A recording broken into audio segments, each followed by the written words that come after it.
Sundown by Michel Franco, which is a film we just saw. It stars Tim Roth as Meek Tim Roth. God, I don't even know. Explaining his relationship to the other main character in the film, so it almost feels like a spoiler. Oh, can we just spoiler given alert? how Right. spoiler alert. Shouldn't.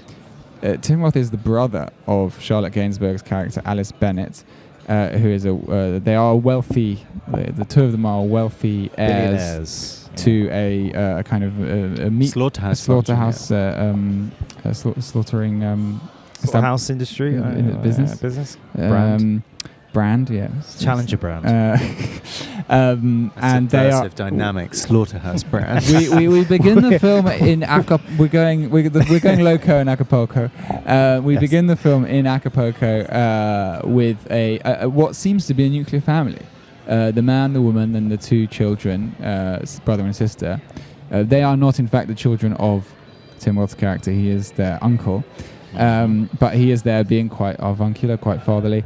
And everything seems to be going swimmingly, if you excuse the pun. And then a phone call is received by Charlotte Gainsbourg's character to reveal that the mother has died. Mother who is back in London, we assume. We don't yet know. They are not husband and wife. That we don't yet know that we're not there. We just assume heteronormatively that they're husband and wife. And that they are the parents of these children. In fact, only she is.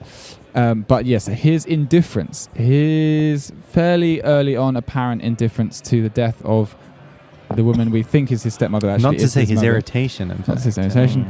A beautiful moment where he forgets his passport at the airport. Wise audience members such as myself and Owen became instantly aware that the passport would surely be tucked neatly in his bag. Exactly where he planned it would be, and he goes on this kind of almost Ulrich Seidel-esque sort of sojourn. He has a busman's holiday through kind of a sort of a cheap hotel, a cheap seaside hotel. He hooks up with a perfectly beautiful younger woman who works in the kind of tat shop, seaside tat shop bar. And he puts his phone in the drawer and ignores various anguished calls from his sister Charlotte Gainsbourg. They're very rich people, so they're able to fly back and forth and eventually find him the again. extent of their wealth is slowly peeled back. From a kind of completely anonymous kind of luxury hotel, which they could be rich or they could be creosote. But essentially, it is like The Passenger, like Camus' The Stranger, which was alluded to in the Q&A. It's very literal. The Passenger was also alluded to in the Q&A. It is an existential family drama in which someone, the main character, chooses to give up, abscond from the unit that's been established. Well, the thing is, he mentioned in the director's Q&A. Stood up on stage and mentioned someone asked a question about L'Étranger. Oh, he was here. He was here. Yeah, it's good Q&A. It's good Q&A. It's good Q&A, and he did mention that that he was completely aware of the book influencing the film. In fact, it had very directly influenced the film, or at least an awareness of it. It follows a lot of the beats of The Stranger. I mean, the only difference being that in The Stranger, the character goes to the funeral and kind of misbehaves slightly at the funeral. He puts milk in his coffee, which you shouldn't do at a French wake, all this kind of shit, and then goes to Algeria and then has his kind of tryst. Ends up killing somebody. It follows this kind of tack, this line of flight of, literally a line of flight from normal expectations. And the drama kind of hinges on what those expectations are and why he's fleeing. When we read it as husband, we think this guy's a disaffected husband. He's the ordinary man who's finally, the straw that's broke the camel's back. He's decided just to fuck it all off and just sit on the beach and get drunk. But this is not why he has absconded, really. There's another structure at play in this, which is his cancer. He's got brain cancer, which is revealed right at the very end. So this is quite deep into spoilers. George, before we left for this screening, you'd already seen it in Berlin a week ago. You said you gave us a great tease, like any good podcaster. You said I like it very much, but it is flawed. What are the flaws of Sundown, in your opinion? Well, for instance, let's just return to the uncertainty or the undecidability in the first moments of the film of his relationship to Charlotte Gainsbourg's character. Now, this is fed to us.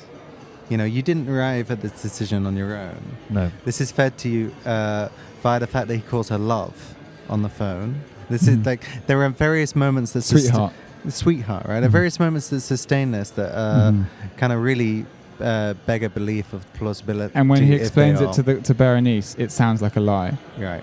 The delivery is so, and so there is a. He's playing these it on, moments. isn't he? These moments were reminiscent to me of Parasite and of basically, the Victorian double-decker novel where you're kind of leading people down the garden path until you get to the triple-decker. Sorry, where you lead them down to the path until you get to the cliffhanger, and then. And you realise they were really tugging you down the garden path. Right. They were dragging you after down. all, but the clues were too. The red herrings were too obvious. Right.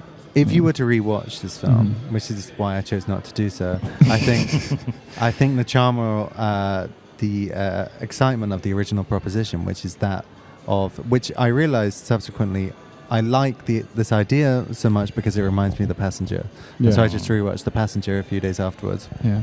And then that was up and sated because the idea of somebody who. Without obvious motives, and I would have preferred that his motives remained oblique somehow, right?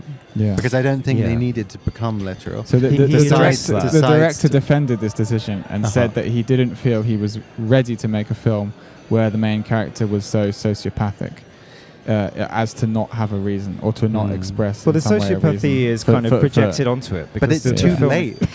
By that point, you're not do think he's prepared a to psychopath. dispel the possibility that he's a sociopath anyway, because you've spent an hour and 20 minutes considering him such, and everybody else in the film is treating him like that because they don't know he has cancer.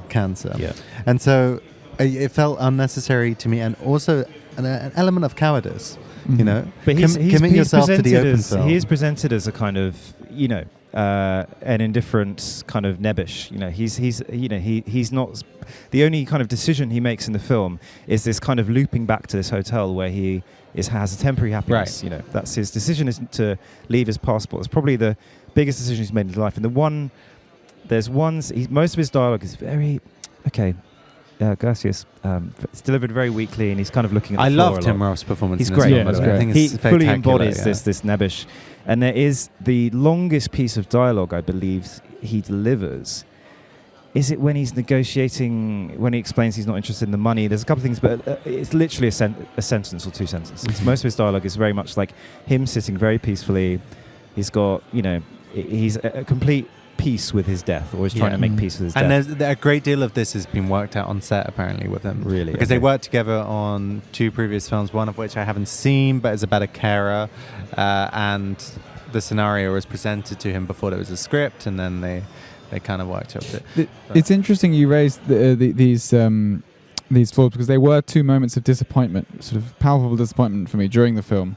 The first was that he wasn't Charlotte Gainsbourg's husband, which I was very invested in this narrative of the bored husband who's pissed off. It's a more interesting premise. And decides to fuck someone else. Yeah. And I loved the way I felt like he was lying. Yeah, me too. I loved the way he was like just parring off his uptight wife and trying and in front of this. Right, that was already a concession. Because you were kind of rooting for him in a way, contemporary morals. And then the second sort of conceit, which is not revealed, is the cancer. And this also felt like a kind of lathered on a little bit much as a sort of a new layer of. We'd already had assassinations. I'm spoiling the whole thing, but we already had huge levels of intense human experience. Yeah. And then to sort of conclude with the cancer felt sort of too much of a bad set of coincidences. Yeah, I think it's hypothetical. Okay. If they remained husband and wife as we'd already assumed they were, and we never found out why he does these things. We don't have the cancer realization. We don't have the sort of rather OTT sunstroke brain cancer sequences that felt like a bit too kind of A-level. Yeah. Your words, not mine. Would it be a significantly better film? I would argue that it would be. For sure, and I would cite 2 examples here to shore this up as a hypothesis, right? The Headless Woman by yes, big reference point here, right? Which does have Lucretia Martel, which is in the early sequence of the film, something inexplicably kind of horrible happens. The protagonist leaves it behind them, and it haunts them for the rest of the film, or it doesn't haunt them actually. Yeah, But the crime is inexplicably erased. Yeah, exactly. And another example would be Wolfsburg by Petzold, which was a kind of straight-to-TV or made-for-TV drama that he did with the German state broadcaster, which is a similar hypothesis. You know, guy drives down a kid, and then the rest of the film kind of lives his life normally. Yeah. And both of these are braver, actually, because the scenario here could have been that and kept you in that state of disquiet, kept you in that state of alarm, where you think, "Hang on, is he gonna?" Is he going to admit to this, or is he just going to because I felt personally keep himself, you know? If there had been a bit more of a revelation or insights, I'm thinking like Roy Anderson, you know, like Worlds of Glory, like having these kind of completely banal figures who are dispassionately moving through the world. And the interesting thing is the moments that flare them up, the decisions they make. When you've got a boring non-entity of a character, what is it that motivates them? That's interesting narratively. And I think that for me, and there were two bits that felt like they kind of stuck in my core a little bit, and one of them was the final decision at the end to he's dragged into hospital because he faints, falls down a flight of stairs. He attends the hospital with his new girlfriend, and when she's asleep, he leaves and goes off on his own final adventure, presumably to die. That is sociopathic. But it implies an element of empathy, because in that mind, it might be he doesn't want to put her through watching him die, and that feels kind of leave a note. There's a distance there with how he showed his niece and nephew, who he claims he loves greatly, no sympathy by not going to the funeral. So for me, it felt like a kind of, kind of inexplicable, very kind of, it was a nice pat ending when you see the kind of sun lounger with the beer next to it at the end, and it's like, okay, here's the kind of kiss me quick poster. The other thing was there's a series of kind of, this is my bête noire, but about kind of hypnotic scenes. You get a series of pigs that kind of enter the scenes. There's one in the shower when he gets arrested because he's briefly suspected for arranging the assassination of his sister. We see a group of pigs gallivanting on a beach at night, and then we see a dead pig in the apartment, which precedes him collapsing down the stairs. And these are kind of very ham-fisted evidence. Ham-fisted. Are you ribbing me?